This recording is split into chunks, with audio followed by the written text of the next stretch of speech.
welcome back. If you've just joined us, you're watching the news at 10 on Channels Television, coming to you live from Lagos. A reminder of our top stories. National Assembly passes 2018 appropriation bill after its presentation to the federal lawmakers by President Buhari. Senate President raises alarm over alleged plot by the Inspector General of Police to link him with persons involved in cult-related activities. Police describe statement as an attempt to obstruct justice. Federal government reaffirms resolve to ensure release of remaining Dapchi schoolgirl in Boko Haram captivity. Leah Sharibu says negotiations with Boko Haram ongoing but complex.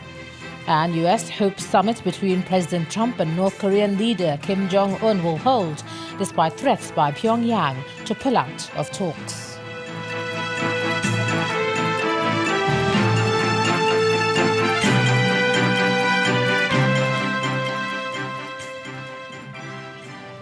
ChannelsTV.com has more information for you, and on youtube.com/channelsweb you can watch our videos. You can also watch us on your mobile device via your browser or download the Channels TV app for Android, iOS and Windows devices from their respective stores. Besides giving you access to news updates on the go, the Channels TV and Channels 24 app have an eyewitness feature that you can use to share pictures, videos or news of happenings around you. Just install the app, then tap and swipe to reveal the menu and then follow the instructions.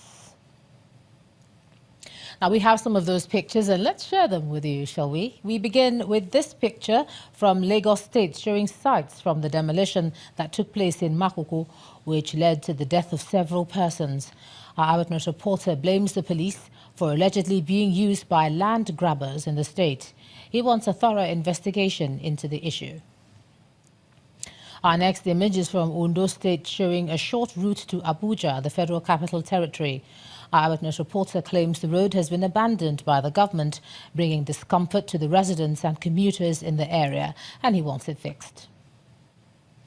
Let's end with this picture from Kwara State showing this structure at a sugar company.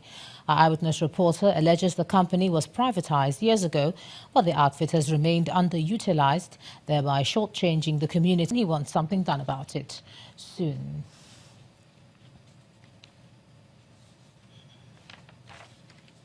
Thanks for all your pictures, and do keep them coming in to us. Internally displaced persons in 8 camps in Benue State want the federal government to urgently tackle the humanitarian crisis resulting from attacks on communities in the state. Many of the IDPs reportedly sleep in the open without access to medical support as well as educational facilities for their children. But the Vice President, Professor Yemi Oshibajo, who rounded off his visit to the state today, gave the assurance that an intervention will be made. Vice President Professor Yemi Oshibajo is received by the over 34,000 internally displaced persons at the Abagana IDP camp. A sober mood plays out when children of school age welcome him to the camp with a cry for a safe return to their homes.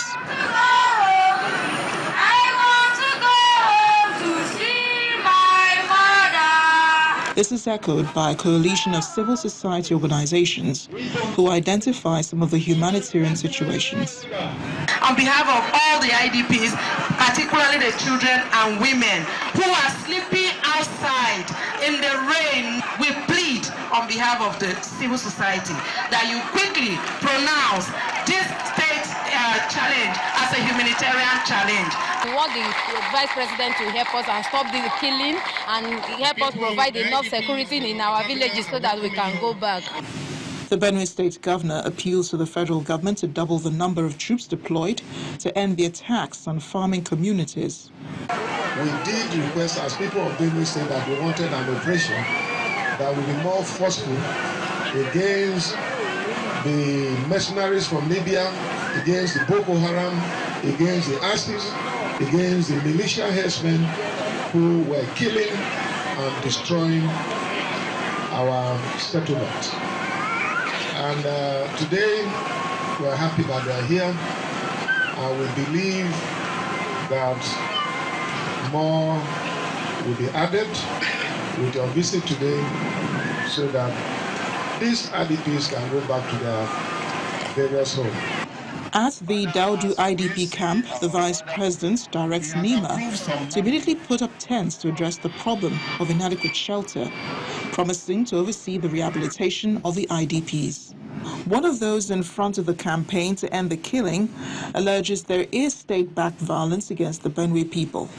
When they were killing us, nothing happened. But when it was assumed that a few people were killed in Boko, we saw our tanks rolling into Benue and heading to Boko. Your Excellency, leadership has a timeline. The Vice President believes the only way to prove that there is no plot against the people of Benue is for the federal government to secure the villages and restore farmlands to their owners. As part of the work of the Food Security Council, which the President constituted, he has approved some money for the rebuilding of homes and also for the restoration of farms. As citizens of this country, we as government have a duty to make sure that you are secure, that we provide you with security, that where your homes have been destroyed, we'll rebuild those homes. Where you have lost farmlands, we'll restore those farmlands. And it is, as I said, is our duty to do so, and we will do so. The meeting ends with renewed hope from the Vice President, who pledges to personally supervise the resettlement program and ensure adequate security post-resettlement exercise to the affected communities. Now, we have a reaction from the police regarding the allegations leveled by the Senate President. They describe those allegations as untrue and misleading. A statement from the Force Public Relations Officer, Jimo Moshood, explains that the Kwara State Command of the Police have indeed arrested and paraded 6 suspects who admitted to killing no fewer than 11 persons in the state and across the country between 2015 and February 2018 on the orders of their sponsors. He explains that the suspects were transferred to Abuja in line with the police tradition for further investigation since they had confessed to the killings. The statement adds, quote, "It is pertinent to state that there is no vested interest by the Inspector General of Police in the ongoing investigation into the several murders committed by this killer gang other than ensuring that justice prevails in the matter. Nobody, no matter how highly placed, would be allowed to interfere or obstruct police investigations to pervert the course of justice," end of quote. He, however, cautioned that any attempt by persons or groups to interfere in the investigation will be considered as an offence. Now let's cross over to Abuja. Here's Gloria Umezuki. Gloria. Hello, Ijoma. Hi. The Minister of Information, Mr. Lai Mohammed, says Leah Sharibu, the only Dapchi schoolgirl still held captive by Boko Haram insurgents, has not been left to her fate, contrary to rumors making the rounds, as he describes negotiations with the terrorist group as tortuous. The minister explains that although talks may be complicated, it is ongoing with a positive end in sight. He was speaking to State House correspondents after the Federal Executive Council meeting presided over by President Muhammadu Buhari.